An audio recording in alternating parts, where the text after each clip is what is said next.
This is Valley News Live at 10. Breaking news tonight, another school shooting threat at a middle school in West Fargo is circulating on social media. Tonight, police tell Valley News Live that threat is not credible.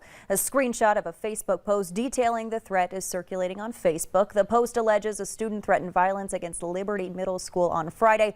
West Fargo police say the school district is aware, and again, they have found that threat to be not credible. We'll continue to update you with the very latest.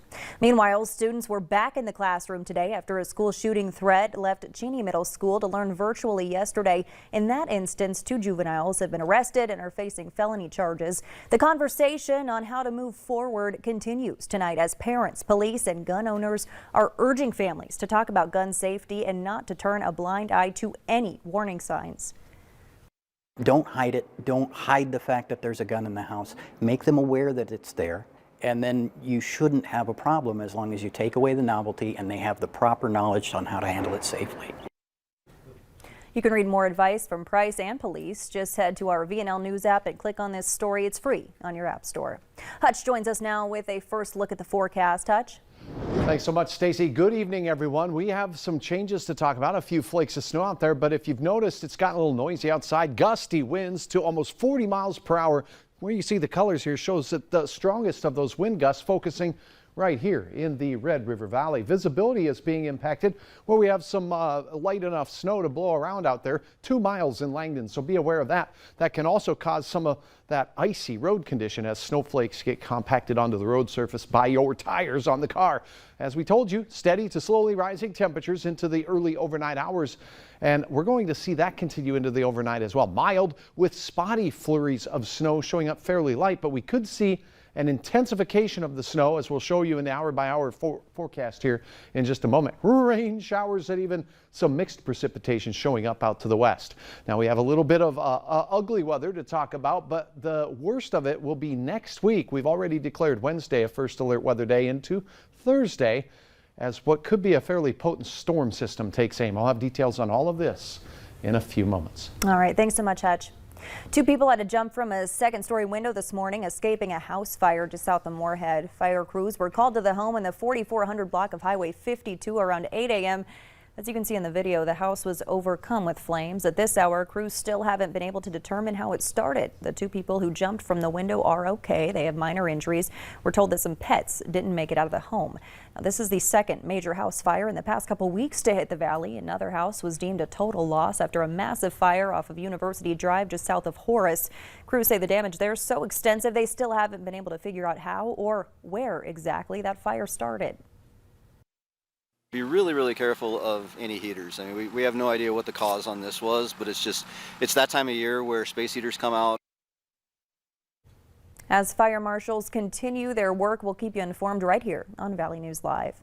A man was arrested in Grand Forks today for leading police on a chase and barricading himself in a stranger's apartment. Grand Forks police say Clifford Bays was riding a bike on the road, obstructing traffic in the 1300 block of Stanford Road.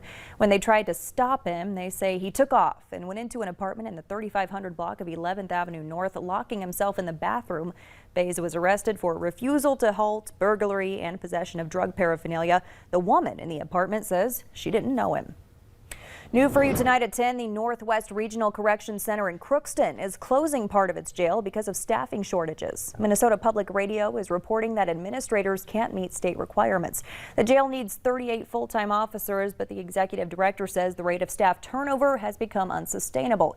He says they've had 40 resignations through November compared with 20 in all of last year. The jail is operated by Polk, Norman, and Red Lake counties and can house 200 inmates, but they're shutting down a 60-bed unit this week, cutting capacity to 140. Opening statements began today in the trial of Kim Potter, the former police officer who killed Dante Wright. The 49-year-old is charged with first and second-degree manslaughter. Body camera video shows Wright tried to drive away during a traffic stop and was shot. Potter claims the shooting was a mistake and she accidentally grabbed her gun instead of her taser. Today, jurors heard from Wright's mother, who says she was on the phone with her son while the incident occurred. That I wanted to go comfort my baby. I wanted to hold him. And I wanted to protect him because that's what mothers do. You protect your children. You make sure that they're safe. The trial is the highest profile prosecution of an officer since the spring when a jury convicted Derek Chauvin of murdering George Floyd.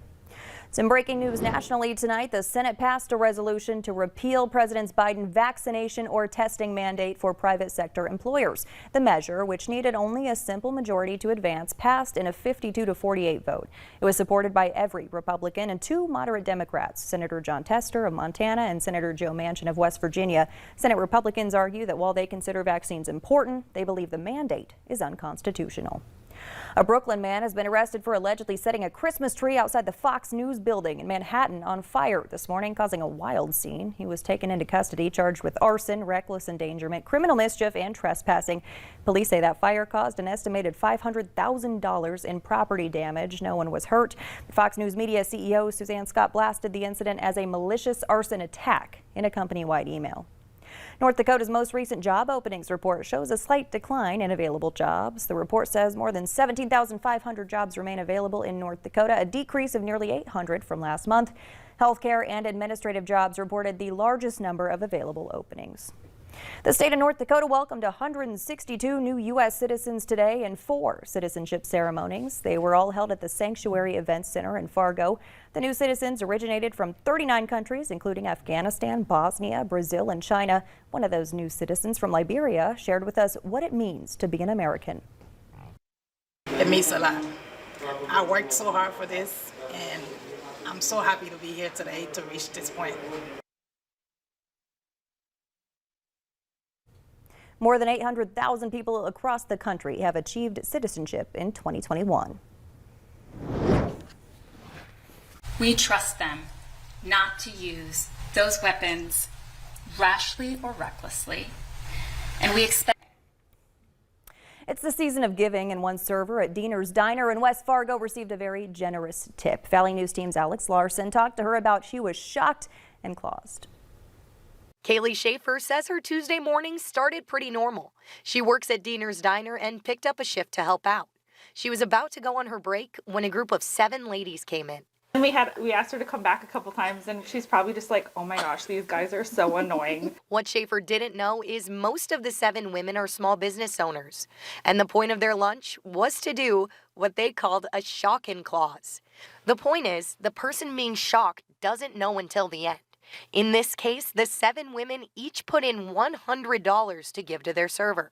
She was telling us a little bit about her story, and I think we were all just like looking at it around the table at each other and just like, oh, don't cry, because she had no idea what was happening. The women had planned to do this regardless of who their server was, but the money couldn't have gone to someone more worthy. After a breakup, the 19-year-old just had to move into a new place. She recently lost her mom and took in her younger sister, who suffers from several health problems. There are good people still, and there's many of them, and they come in ways that you would never expect.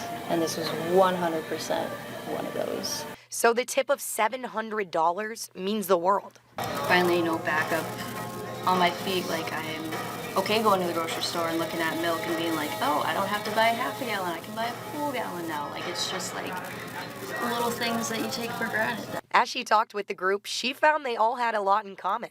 Some even knew her mom. Be here.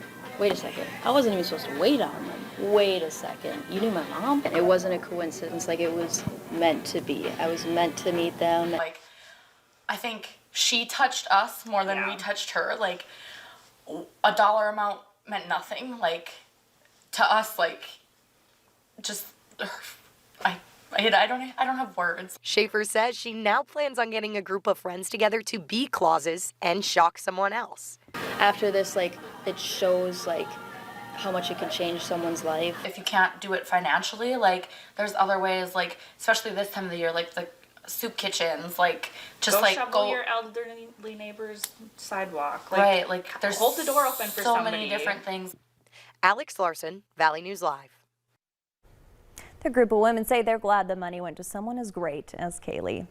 Making the season bright, homes, businesses, and parks throughout North Dakota are draped in spectacular displays of holiday lights. North Dakota Tourism has a page on their website now to help you find the best Christmas light displays in the state. You can scroll through the photo gallery, Click to learn more about specific displays, or you can even upload your own photos from your house or neighborhood.